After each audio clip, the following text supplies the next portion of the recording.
Here today on the Hastings River at the Macquarie Island Riffle realignment project, and would have been a favoured place for the Biripi people who called the Hastings River as the Dune Gang location. And with that, I'd like to acknowledge the Biripi people, the elders past, present and emerging, and acknowledge them being the traditional custodians of this land.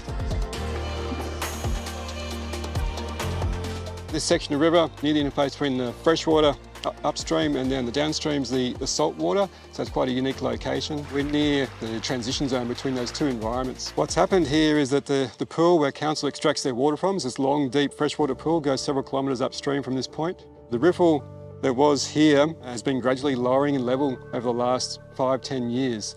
And as that riffle height's decreased, it's meant that the pool height has then lowered.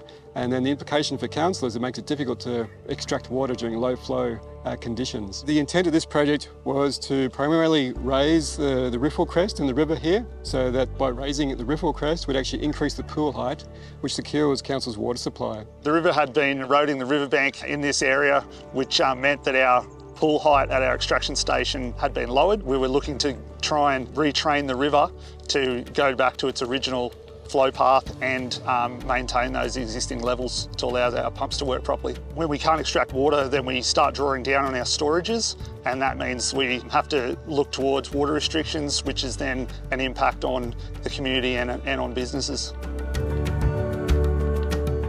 The Soil Conservation Service was engaged by Port Macquarie Hastings Council to undertake an assessment on why the riffle height was decreasing over time and what works could be undertaken to then rectify that reduction in height of the riffle. The original river alignment before we started works is up hard against the bank. So the idea was to actually construct a rock wall to redirect the river back onto its former alignment. Once that was done, we then infilled behind the rock wall with rock and sediment to establish vegetation, and then it's constructed rock revetment against the toe of the bank to ensure there's no erosion occurring along the bank during high flood events. Above the rock revetment, we then battered the crest of the bank back at a 2-to-1 batter, and that's allowed revegetation of that bank, so reducing further potential erosion.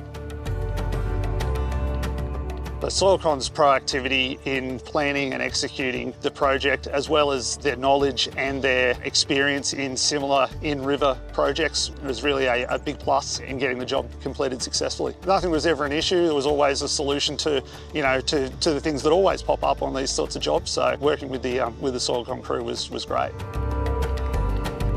Safety is critical for Soil Conservation Service in all jobs that we work on, and working on riverbanks are a difficult site. There's lots of risks here. The bank here next to us is about 10 metres high. When we started works, it was near vertical locations. So you're working on steep, uneven terrain. We're working next to the river depth up to 1 metre, 2 metres, and the gravel beds can be unstable within the river. So quite high risk environments to work in. And so the good thing about this job is that Soil Conservation Service was involved with the designs from the start, and so we're able to incorporate safety into our design. By addressing the safety concerns, we're able to also manage some of the environmental risks associated with the safety.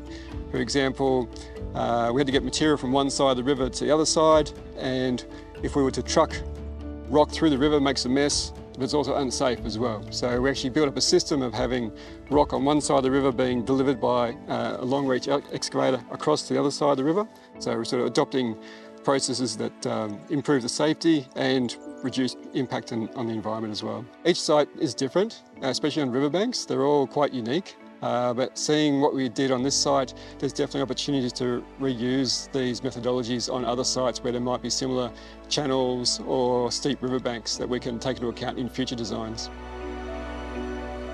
The availability of a secure drinking water supply is critical for businesses and the community. And this is something that's often overlooked, because when people turn their tap on, they expect water to be there, but there is a lot that needs to go into the background to make sure that that is available and can be supplied. This project will provide additional water security to the Port Macquarie Hastings Council area and will be a long-term benefit in providing a resilient water supply to the community.